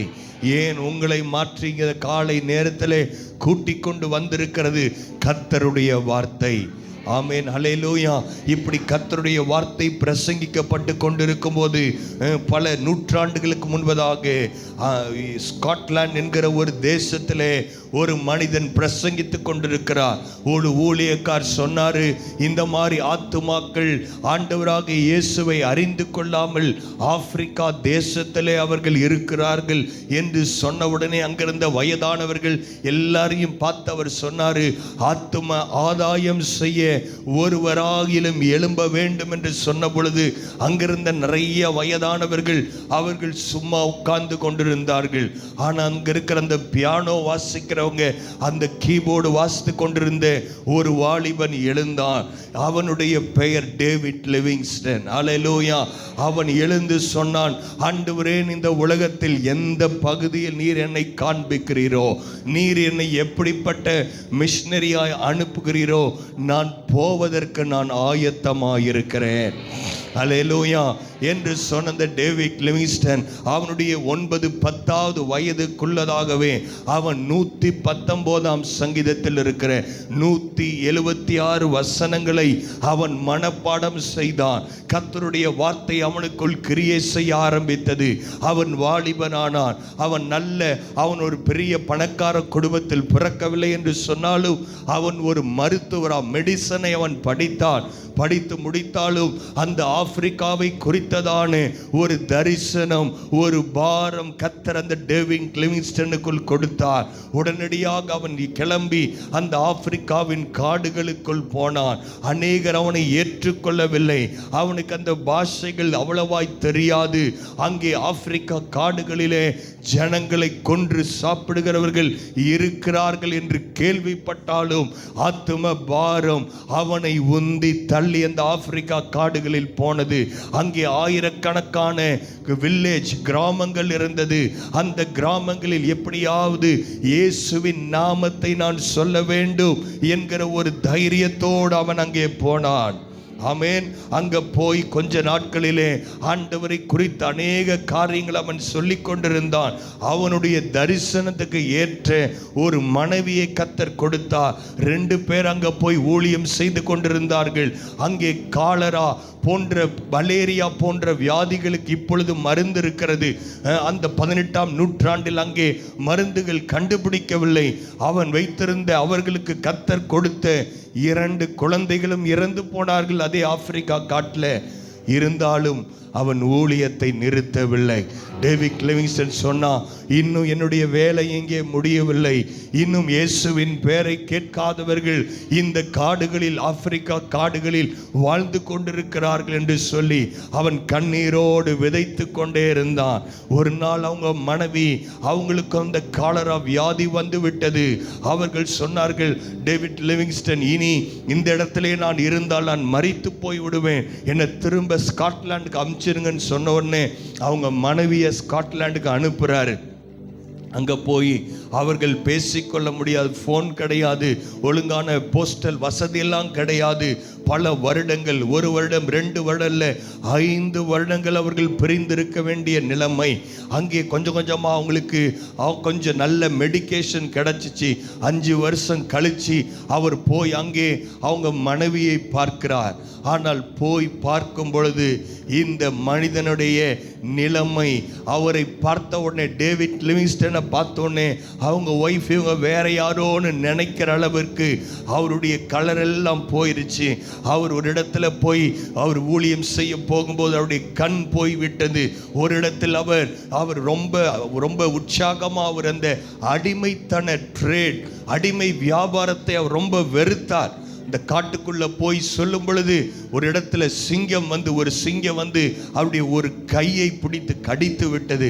எப்படியோ உயிர் தப்பி வந்திருக்கிறாரு. பார்த்த உடனே அவங்களால் அடையாளம் கண்டுபிடிக்க முடியல. உடனே அவங்க மனைவி சொன்னாங்களா, டேவிட் லிவிங்ஸ்டன், உங்களுக்குள்ள இருக்கிற பாரத்தை நான் அறிந்திருக்கிறேன், அதனால் நீங்கள் சொன்னாலும் இங்கே இருக்க போகிறதில்ல, என்னை பார்த்துட்டீங்க, இன்னும் கொஞ்சம் மாதம் எனக்கு டைம் கொடுங்க, நான் திரும்ப அங்கே வருகிறேன் என்று சொன்னார்கள். அவங்களே இவர் அமைச்சு வச்சுட்டாங்க. திரும்ப வந்து அவருடைய ஊழிய பணிகளை அவர் தொடர்ந்து செய்கிறார். அங்கே இருக்கிறவங்களாம் சொன்னாங்களாம், ஸ்காட்லாண்டில் இருக்கிறவங்களாம், டேவிட் லிவிங்ஸ்டன் எவ்வளவோ வேலைகளை செஞ்சிட்டீங்க, ஆப்பிரிக்காவில் ஊழியங்களை செய்துட்டீங்க, போதும், இனி திரும்ப போக வேண்டாம் என்று சொன்னப்ப அவர் சொன்னாராம், அடிமைகளாய் ஜனங்களை பிடித்து விற்கிற இந்த ஸ்லேவ் ட்ரேட், அடிமை வியாபாரம் செய்கிறவர்கள் இந்த ஆப்பிரிக்கா காட்டுகளுக்குள் போவார்கள் என்று சொன்னால், இயேசுவின் இரத்தம் என்னை கழுவி இருக்கிறது, என்னை பரிசுத்தமாக்கி இருக்கிறது, அந்த சந்தோஷத்தோடு நான் திரும்பவும் அந்த ஆப்பிரிக்கா காடுகளுக்குள் நான் போய் தீருவேன் என்று சொன்னாராம். அல்லேலூயா. அங்கே போனாங்க. அவர் போய் மறுபடியும் ஊழியங்களை செய்து கொண்டிருந்தார். உடனே ஒரு ட்ரைபோட ஒரு தலைவன் சொன்னானா, நீ சீக்கிரமாக இந்த ஆப்பிரிக்கா விட்டு போகலினா 10 நாளில் உன்னை நான் கொலை பண்ணிடுவேன்னு. அந்த வார்த்தைகளை கேட்ட உடனே அவர் முழங்கால் படியிட்டு ஒரே ஒரு ஜெபத்தை சொன்னாராம். ஹல்லேலூயா, உலகத்தின் கடைசி முடிவு பரியந்தமும் நான் உங்களோடு கூட இருப்பேன் சொன்னீங்களா ஆண்டவரே, உங்களுடைய வார்த்தையை சொல்லுவதற்கு இந்த ஆப்பிரிக்கா காட்டில் நான் வந்திருக்கிறேன் அப்படின்னு சொல்லி அவர் முழங்கால் படிட்டு கண்ணீரோடு ஜெபம் பண்ணாராம். 2 வருடமானது, அந்த தலைவன் வரவில்லை. ஒரு நாள் ஒரு ஆப்பிரிக்கா காட்டு ஆளை கூட்டிகிட்டு வந்து சொன்னாங்களாம். சொன்ன உடனே அவன் வந்து சொன்னானா, உங்களை 10 நாளில் கொலை பண்ணிடுவேன்னு சொன்னேன் அந்த தலைவன் நான் தான். இன்னைக்கு நான் இயேசுவை ஏற்றுக்கிட்டேன். நானும் என்னுடைய இடங்களில் ஆண்டவரை பற்றி சொல்லி கொண்டிருக்கிறேன். அவர் உடனே அவனை பார்த்து கேட்டாராம், இந்த 10 நாள்னு டைம் கொடுத்தியப்பா, நீ வந்து ஏன் என்னை கொலை பண்ண வரலையான்னு கேட்டாராம். அல்லேலூயா. அவன் சொன்னானா, 9ஆவது நாள் நான் வந்தேன், நீங்கள் அங்கே தான் தங்கியிருக்கிறீங்கிற இடம் சொன்னாங்க. நாங்கள் ஒரு 20-30 பேர் சேர்ந்து உங்களை கொலை பண்ண வந்தோம். அங்கே வந்து பார்த்தா உங்கள் வீட்டுக்கு வெளியில் ஒரு 39 ராட்சசர்களைப் போல ஆயுதங்களை வைத்து கொண்டு அவர்கள் நின்று கொண்டிருந்தார்கள். அவர்கள் தேவ தூதர்களாக இருக்கலாம் என்று பயோகிராஃபி எழுதுறவர்கள் சொல்லுகிறார்கள். ஹல்லேலூயா. அவர்களை பார்த்து நாங்கள் பயந்து போய்விட்டோம் என்று சொன்னார்கள். ஹல்லேலூயா. இந்த மனைவியோட நிலைமை ரொம்ப திரும்ப அவங்க கொஞ்சம் நல்லாய் வந்தாங்க. வந்து அந்த ஆப்பிரிக்கா காட்டில் காலை வச்சு ஒரு 2-3 வாரத்தில் திரும்ப அவங்களுக்கு அதே வியாதி வந்துருச்சு. ஆம்புலன்ஸ் வசதி கிடையாது, மருந்துகள் கிடையாது. கொஞ்ச நாள்லேயே அவர்களும் மரித்து போய்விட்டார்கள். அவங்களுடைய ஃபியூனரலில் முழங்கால் படியிட்டு மறுபடியும் அதே வார்த்தைகளை அவர் சொன்னாரா, ஆண்டவரே, இந்த உலகத்தில் எல்லாவற்றை விட நான் உம்மை அதிகமாய் நேசிக்கிறேன். உம்முடைய அன்பு எனக்குள் ஊற்றப்பட்டிருக்கிறது. நான் திரும்ப போவதற்காய் வரவில்லை. ஆத்துமாக்களை சம்பாதிக்கிறவன் ஞானவான் என்று நாங்கள் வேதத்தில் வாசிக்கிறோம் என்று சொல்லி அவர் திரும்பவுமாக அதே வார்த்தைகளை முழங்கால் படியிட்டு அங்கே சொன்னார். சொல்லி ஜெபித்து கொண்டு இருக்கும்போது அவருக்கு கொஞ்சம் மெடிசன்லாம் ஃபாரின்லேருந்து கொடுத்துருந்தாங்க. அதையும் ஜனங்கள் எடுத்துக்கொண்டு போய்விட்டார்கள். தொலைஞ்சு போயிடுச்சு. திருடர்கள் அந்த ஸ்லேவ் ட்ரேட், அடிமை வியாபாரத்திற்காக அவர் எதிர்த்து நிற்பதனால பயங்கரமான எதிர்ப்பு அவருக்கு. அதன் மத்தியிலும் திடீர்னு அவர் ஜோம் பண்ணிட்டு இருக்கிறாரு. ஒரு வெள்ளைக்காரன் திடீர்னு வந்தான். அவர் பார்த்தாரு, இதுவரைக்கும் வெள்ளைக்காரங்களை யாரையும் பார்த்ததில்லை இந்த ஆப்பிரிக்காவில். இதை கொஞ்சம் ஆஃப் பண்ணலாம், சவுண்ட் கம்மி பண்ணலாம். ஆப்பிரிக்காவில் பார்த்ததில்லையே, யாருப்பா நீன்னு சொன்னோடனே அவன் சொன்னானா, I am Henry M Stanley, நான் ஒரு அமெரிக்காவிலிருந்து நான் வந்திருக்கிறேன். அவன் சொன்னப்ப 2 காரியம் சொன்னானா, இந்த உலகத்தில் ரொம்ப பெரிய நார்த்திகன், கடவுளை நம்பாதவன் ஒருத்தன் இருப்பான் என்று சொன்னால் அது இந்த ஹென்றி தான். அதனால உன்னை பற்றி எனக்கு தெரியும், அதனால இந்த இயேசுவை பற்றி மட்டும் என்கிட்ட பேசாதே. நான் ஒரு நிருபத்திலேருந்து ஒரு ப்ரெஸ்லேருந்து என்ன அனுப்பிச்சிருக்கிறாங்க, உன்னுடைய வாழ்க்கையை படிப்பதற்காக நான் வந்திருக்கிறேன். 2வது வரும்போது ஏதோ கொஞ்சம் மெடிசனை உனக்கு கொடுத்து விட்டாங்கன்னு சொன்ன உடனே இவர் ஜோம் பண்ணிக்கிட்டு இருந்த மெடிசனை கர்த்தர் அந்த ஆள் மூலியமாக கொடுத்து விட்டார். அவன்கிட்ட அந்த மெடிசனை வாங்கி சாப்பிட்டுட்டு திரும்பவும் அவர் அதே வேகத்தோடு வேலைகளை செய்து கொண்டிருக்கும் பொழுது ஒரு 4 மாதம் கடந்துச்சு. திடீர்னு ஒரு நாள் கிளம்புறப்ப அந்த ஹென்றி அவன் சொன்னான்ல, அவன் திடீரென்று முழங்கால் படியிட்டு அதே ஆப்பிரிக்கா மண்ணில் அவன் சொன்னான், இந்த இயேசுவின் அன்பிற்கு முன்னாட என்னால் நிற்க முடியவில்லை, நானும் இந்த இயேசுவை ஏற்றுக்கொள்ளுகிறேன் என்று சொல்லி அவன் முழங்கால் படியிட்டான். இப்படியே போயிட்டே இருந்துச்சு. ஒரு நாள் பயங்கரமாக அவருக்கு 60 வயது ஆகிவிட்டது. டேவிட் லிவிங்ஸ்டன் திரும்ப ஸ்காட்லாந்து போகல. அதே வியாதியோடு திடீர்னு ஒரு நாள் அவன் இந்த ஆப்பிரிக்காவில் ரட்சிக்கப்பட்ட ஆட்கள் அவர்களுக்கு இப்போ உதவியாக வந்துட்டாங்க. அவன் பேர் சும்மா. அந்த சும்மாவின் இடத்துல சொன்னாராம், இனி என்னால் ஒரு ஸ்டெப்பு கூட எடுத்து வைக்க முடியாது, என்னை அப்படியே கைத்தாங்களா என்னுடைய ரூமுக்கு கூட்டிகிட்டு போன்னு சொன்னாராம். உடனே அவன் கூட்டிகிட்டு போய் அவர் லிவிங்ஸ்டன் அந்த பெட்டில் படுக்க வைக்கலான்னு அவர் அப்படியே படுக்க வைக்க போகும்போது அவர் சொன்னாராம், இப்போ எனக்கு தேவை தூக்கம் இல்லை, படுக்க இல்லை, என்னையும் முழங்கால் போட வை என்று சொல்லியிருக்கிறார். அதே கட்டில் பக்கத்தில் முழங்கால் படியிட்டு, ஆண்டவரே, நான் எல்லாவற்றையும் விட நான் உம்மை அதிகமாய் நேசிக்கிறேன், எனக்கு ஆத்துமாக்களை தாரும் தாரும் என்று அவர் கண்ணீரோடு ஜெபித்து கொண்டிருக்கும் பொழுது அந்த மனிதன் அவன் வெளியே போய் நின்றிருக்கிறார். இவர் முழங்கால் படியிட்டு கண்ணீரோடு ஜெபித்து கொண்டே இருக்கிறார். நான் ஒரு மணி நேரம் 4 மணி நேரம் இதுக்கப்புறம் ரொம்ப டயர்டாக ஆயிடுவான்னு சொல்லி கதவை திறந்து வந்து அந்த டேவிட் லிவிங்ஸ்டனை தட்டி பார்த்தா அவர் அப்படியே சாய்ந்து விட்டா. அவருடைய உயிர் போய்விட்டது என்பதை இவர்கள் தெரிந்தவுடனே அங்கிருந்து அவர்கள் அந்த ஸ்காட்லாண்டுக்கு அவரை அனுப்புவதற்கு முன்பதாக அவருடைய உடலில் இருக்கிற அவருடைய இருதயத்தை எடுத்து அவர்கள் சொன்னார்கள், இந்த இருதயம் ஆப்பிரிக்காக்காக துடித்த இருதயம், தயவு செய்து இதை இங்கே அடக்கம் பண்ணிவிடுங்கள் என்று சொல்லி ஆப்பிரிக்கா மண்ணிலேயே டேவிட் லிவிங்ஸ்டனுடைய இருதயம் அடக்கம் பண்ணப்பட்டது. ஆமென். அந்த உயிரை அந்த அந்த அவருடைய சரீரத்தை மட்டும்தான் ஸ்காட்லாண்டுக்கு அமுச்சு விட்டாங்க. அவர் சொன்னதை இந்த வார்த்தைகளை படிக்கும் பொழுது நான் இங்கே ஸ்டேஜில் நான் அழக்கூடாதுன்றதுக்காக நான் அளவாமல் நான் பேசி கொண்டிருக்கிறேன். பரிசுத்த ஆவியானவர் அந்த டேவிட் லிவிங்ஸ்டனையும் பார்ப்பார், நம்மளையும் பார்ப்பார்.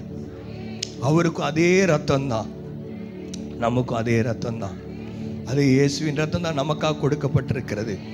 ஆனால் இன்னும் ஆத்ம பாரம் இல்லாமல் ஜனங்கள் இருப்பதை பார்க்கும் பொழுது இந்த மிஷினரியுடைய வாழ்க்கை நமக்கு ஒரு சேலஞ்சாக இருக்கட்டும். எல்லாரும் அப்படியே கண்களை மூடி, ஆண்டவரே எனக்கு ஒரு ஆத்மாவை தர மாட்டீரா? எனக்கு ஒரே ஒரு ஆத்மாவையாது இந்த 365 நாளில் ஒரு ஆத்மாவுக்காது நான் இயேசுவை பற்றி சொல்லணும். அவற்றிருந்து எல்லாம் அழிந்து போய்விட்டது. பிள்ளைகள் மரித்து விட்டார்கள். ஒரு குழந்தை மரிச்சு போனாவே எவ்வளோ நிலைமை நம்மளுக்கு தெரியும். 2 குழந்தை தான், 2 பிள்ளைகளும் மரிச்சிட்டாங்க. அதே ஆப்பிரிக்கா மண்ணுக்காக தன்னுடைய மனைவியும் அவர் இழந்து விட்டார். அவருடைய கடைசி நிமிடங்கள் வரைக்கும் இப்படிப்பட்ட ஒரு பாரம் நமக்குள் ஏன் இன்னும் வரவில்லை? ரொம்ப கம்ஃபர்டபுளா இருக்கிறோம். ஏதோ ஒரு ஸ்டோரி கிடையாது, நான் வாழ்க்கையை பேசியிருக்கிறேன். அந்த அளவுக்கு நம்ம ஆப்பிரிக்கா காட்டுக்கு கத்துறவங்களை அழைச்சா நீங்க போங்க. ஆனா அந்த அளவுக்கு நம்ம போலினாலும் நம்மளை சுற்றி இருக்கிற ஒரு சிலருக்காகிலும் அவர்களை நரகத்திலிருந்து இழுத்து விடுவதற்கு லூக்காவில் நாம் வாசித்த பிரகாரம் வருந்தி சந்தை வேலைகளில் எல்லா இடத்திலும் வருந்தி கூப்பிடுங்கள் என்று சொல்லி இருக்கிறாரே. உலகம் முழுவதையும் ஆதாயப்படுத்தினால் தன் ஜீவனை நஷ்டப்படுத்தினால் லாபம் என்ன? கர்த்தர் நம்மை ஞானவானாய் மாற்றுவாராக. ஹல்லேலூயா. புகழும் வேண்டாமே, பெயரும் வேண்டாமே, புகழும் வேண்டாமே, பெயரும் வேண்டாமே, ஆத்துமா கலை தாருமே, இந்தியா தாருமே. நல்ல ஆண்டவரே, இந்த காலை நேரத்துக்காக நாங்கள் நன்றி செலுத்துகிறோம். எங்களுக்கு முன்பதாய் வாழ்ந்த இப்படிப்பட்ட தேவ பிள்ளைகளுக்காய் நாங்கள் நன்றி செலுத்துகிறோம். இந்த வார்த்தைகள் எங்கள் இருதயத்திலே பாயட்டும் ஐயா. ஒரே ஒருத்தருக்காக நாங்கள் சுவிசேஷம் சொல்லி இருளில் இருக்கிற அந்த ஜனங்களை வெளிச்சத்தினிடத்தில் திருப்புகிற ஒரு பணியை, ஒரு உன்னதமான பணியை ஆண்டவரே எங்களுக்கு நீர் கொடுத்திருக்கிறீர். ஆண்டவரே, ஒரு அருமையான பரிசுத்தவான் சொன்னார், நான் மரண படுக்கையில் படுத்திருக்கும் பொழுது நான் இயேசுவை சந்திக்க போகிறேன் என்ற சந்தோஷம் எனக்குள் இருக்கிறது. மரணத்தை குறித்த பயம் எனக்கு இல்லை. ஆனால் நான் போகும்பொழுது வெறும் கொஞ்சம் ஆத்மாவோட போறேனேன்னு நான் வெட்கப்படுகிறேன் என்று சொன்னார். அப்படி வெட்கப்படாம சந்தோஷம், ஆண்டவரே என்னை நீங்க ரட்சித்தீங்க, உங்களுக்காக நான் இத்தனை ஆத்துமாக்களை கொண்டு வந்திருக்கிறேன். எத்தனை பேர் சொல்ல முடியும்? சொல்ல முடியலன்னா இந்த 40 நாள் விடாதீங்க. நீங்க ஜெபிக்க வேண்டிய ஒரே ஜெப குறிப்பு, ஆண்டவரே எங்களுக்கு ஆத்துமாக்களை தாரும். ஆண்டவரே, எத்தனை பேர் அப்படி ஜெபிக்கிறாங்களோ ஒவ்வொருவரையும் தேவன் ஆசீர்வதிக்கவே ஆசீர்வதித்து இருக்கிற ஒவ்வொருவருக்கு அட்லீஸ்ட் ஒரு ஆத்மாவாவது நீங்க தாங்க. ஆண்டவரே, இந்த ட்ராக்ஸ் கொடுக்கும்போது அவைகள் கிரியை செய்யட்டும், உடைய வார்த்தைகள் பேசட்டும். இயேசுவின் மூலம் பிதாவே, ஆமென். என் ஆத்துமாவே கர்த்தரை ஸ்தோத்திரி, என் முழு உள்ளமே பரிசுத்த நாமத்தை ஸ்தோத்திரி. என் ஆத்துமாவே கர்த்தரை ஸ்தோத்திரி, கர்த்தர் செய்த சகல உபகாரங்களையும் மறவாதே. ஆமென். நம்முடைய கர்த்தராகிய இயேசு கிறிஸ்துவின் கிருபையும் பிதாவாகிய தேவனுடைய அன்பும் பரிசுத்த ஆவியானுடைய அந்யோன்யம் ஐக்கியம் இன்றும் என்றும் சதா காலங்களிலும் நம் அனைவரோடும் கூட இருப்பதாக. ஆமென். கர்த்தர் உங்களை ஆசீர்வதிப்பாராக. God bless you.